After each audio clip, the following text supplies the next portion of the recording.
बातमी आहे ठाण्यातल्या खारेगाव टोल नाक्याबद्दलची। या टोल नाक्यावर सुरू असलेल्या टोलच्या झोलचा पर्दाफाश करणारे तब्बल 13 पट नफा कमावूनही आयआरबी कंपनीकडून खारेगाव टोल नाक्यावर वसुली अद्यापही सुरू असल्याची माहिती समोर येते।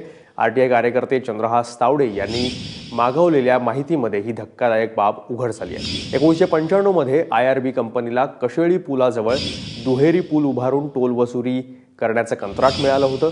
चंद्रहास तावडे यांच्या माहितीनुसार आयआरबीनं या प्रकल्पासाठी 86 कोटी 31 लाख रुपये इतका खर्च केला। मात्र गेल्या 16 वर्षात कंपनीला तब्बल 673 कोटी 13 पट वसूल टोल झालेला आहे। आयआरबीनं पथकर वसूल कराराचं उल्लंघन केल्याचा आरोप तावडे यांनी केलाय।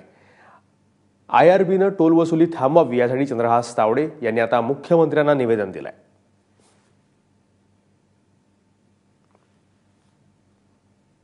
एकूणच बांधकामाच्या 13 पट वसुली म्हणजे जवळजवळ 103 कोटी रुपये बांधकामाला खर्च आलाय दोन्ही कॉन्ट्रॅक्ट्स मिळून आणि 673 कोटी रुपये हे टोल माध्यमातून वसूल झालेले आहेत।